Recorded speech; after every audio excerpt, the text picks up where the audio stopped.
जय हिंद प्यारे दोस्तों। आइए देख लेते हैं इस नई वीडियो के साथ, यानी कि जैसे ये इम्पोर्टेंट क्वेश्चन है तो इस वीडियो में हम सभी इम्पोर्टेंट क्वेश्चन लेकर आए हैं। हमने आप लोगों को बताया भी था पिछली वीडियो में, यानी किस तरह से हम क्वेश्चन ये आप लोगों के समझ यानी आप लोगों को प्रोवाइड कराते हैं इस वीडियो के माध्यम से अपने प्यारे से यूट्यूब चैनल पर अपने प्यारे साथियों को, छोटे और बड़े सभी भाइयों को, यानी किस तरह से ये हम अपने क्वेश्चन प्रोवाइड कराते हैं। तो ये इम्पोर्टेंट क्वेश्चन है।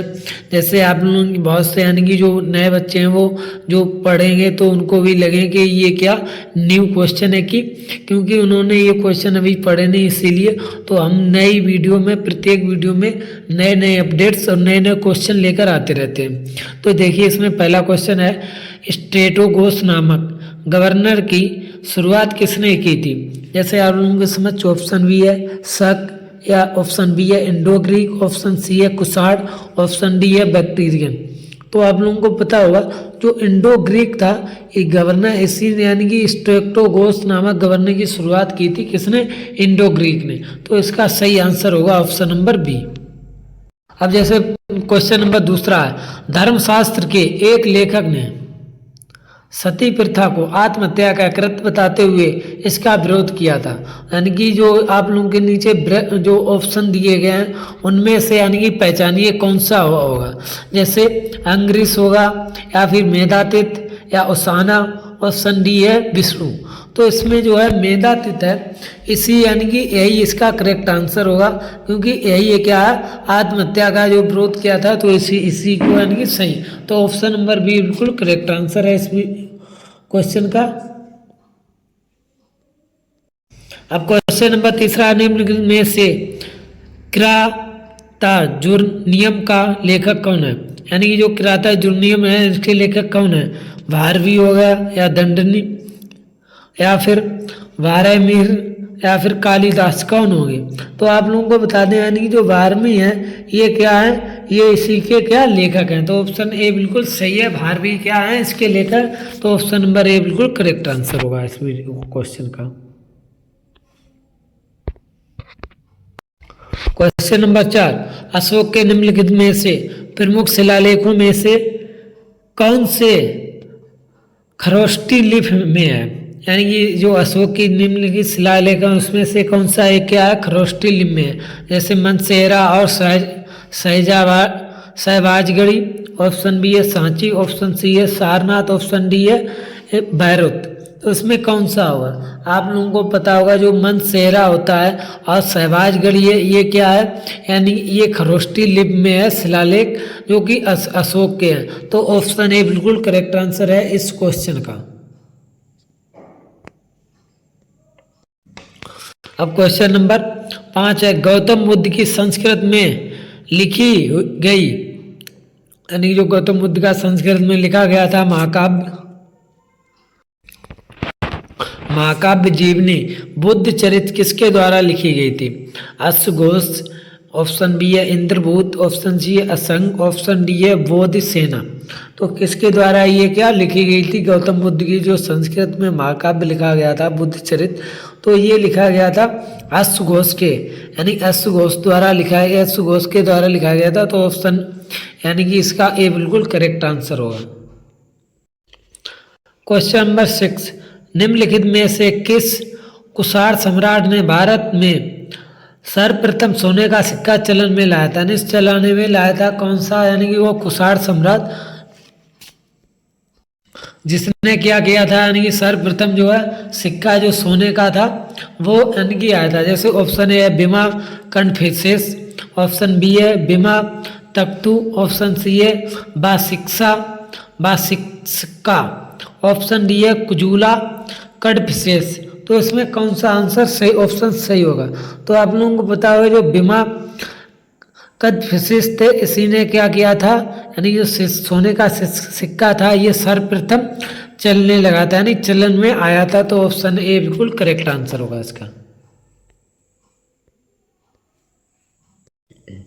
क्वेश्चन नंबर 7, निम्नलिखित में से कौन नवपाषाण क्रांति को सर्वोत्तम रूप से परिभाषित कर सकता है? ऑप्शन है जैसे आप लोगों की समझ हरित क्रांति, ऑप्शन बी प्रौद्योगिकी क्रांत, ऑप्शन डी दुग्ध क्रांत, ऑप्शन सी दुग्ध, ऑप्शन डी कृषि क्रांत। तो इसमें कौन सा आंसर सही होगा? तो आप लोगों को पता होगा यानी कि जो यानी कि जो दुग्ध क्रांति या कृषि क्रांति या प्रौद्योगिकी क्रांति या हरित क्रांति, तो नवपाषाण क्रांति को सर्वोत्तम यानी कि किसने प्रभावित कर सकता था? तो जो कृषि क्रांति थी इसी को यानी कि क्या किया गया था, नवपाषाण क्रांति को यानी कि सर्वोत्तम रूप से प्रभावित कर सकते थे।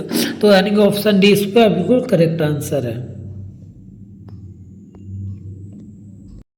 अब क्वेश्चन नंबर 8 है, मुंडक उपनिषद, मांडुक्य उपनिषद और प्रश्न उपनिषद निम्नलिखित में से किस वेद से संबंधित है? जैसे ऑप्शन है Atharvaveda, option B Rigveda, option C Samaveda, option D Yajurveda. तो यानी कि इसमें कौन सा होगा? तो इसमें यानी कि ऑप्शन नंबर ए बिल्कुल सही आंसर होगा, क्योंकि जो अर्थवेद है इसी से क्या है, ये वेद संबंधित है। जैसे मुंडक जो उपनिषद हो गया, मांडुक्य उपनिषद और जो प्रश्न उपनिषद है, ये तीनों अर्थवेद से क्या है, संबंधित है। तो इसका ऑप्शन होगा ये बिल्कुल करेक्ट आंसर। क्वेश्चन नंबर 9 है, निम्नलिखित में से किसे भारतीय पुरातत्व का जनक कहा जाता है? जैसे ऑप्शन बी है आप लोग समझ कर्नल मैकेंजी, ऑप्शन बी है Alexander Cunningham, option B C है रॉबर्ट सीवेल, ऑप्शन डी है जॉन मार्शल। तो इसमें कौन सा आंसर सही ऑप्शन सही होगा? तो आप लोगों को पता होगा जो एलेक्जेंडर कनिंगम है, ये क्या है, यानी कि जो पुरातत्व भारतीय पुरातत्व है इसके जनक कहे जाते हैं। तो ऑप्शन ए इसका बी बिल्कुल करेक्ट आंसर है। तो आप लोगों को ये क्या याद रखने हैं, यानी कि भारत में किसे पुरातत्व का जनक कहा जाता है? भारतीय पुरातत्व का तो अलेक्जेंडर कनिंगम को ही क्या कहा जाता है, यानी कि जो पुरातत्व का जनक कहा जाता है। ऑप्शन नंबर ए बिल्कुल सही answer, sorry option number B बिल्कुल सही आंसर है इसका, यानी कनिंगम यानी जो अलेक्जेंडर कनिंगम है ये कहे जाते हैं। अब क्वेश्चन नंबर 10 है, निम्नलिखित में से किस हड़प्पा स्थल पर पुरातत्व वेदों के गढ़ और निचले शहर से अलग एक मध्य शहर की खोज की थी? हड़प्पा की या मोहनजोदड़ो की, यहाँ पर मोहनजोदड़ो हुआ, और कालीबंगा की या फिर धोलावीरा की। तो इसका यानी कि ऑप्शन नंबर डी बिल्कुल करेक्ट आंसर है, क्योंकि धोलावीरा की यानी कि खोज की गई थी। तो ऑप्शन डी इसका बिल्कुल करेक्ट आंसर है। तो यानी कि तो ये क्वेश्चन अब जल्दी मिलते हैं अगली वीडियो के साथ। जय हिंद प्यारे दोस्तों, यानी कि वीडियो को शेयर कर दीजिए अपने दोस्तों के भी साथ, और आपका अगर व्हाट्सएप चैनल यानी कि है तो उस पर, और टेलीग्राम पर भी शेयर कर दीजिए। अगर आपके पास कोई ग्रुप है यानी कि तो उसमें भी शेयर कर दीजिए। और अगर आपको मेरे व्हाट्सएप चैनल या टेलीग्राम चैनल या फिर फेसबुक चैनल पर यानी कि ग्रुप पर ज्वाइन होना है तो आप लोग के लिए उसकी लिंक इसी वीडियो के डिस्क्रिप्शन में मिल जाएगी। तो आप वहाँ से जाकर हमारे चैनल यानी कि जो है उनको ज्वाइन कर सकते हैं, जिस पर यानी कि क्या होगा आप लोगों को नई नई अपडेट मिलती रहेंगी। तो जय हिंद प्यारे दोस्तों।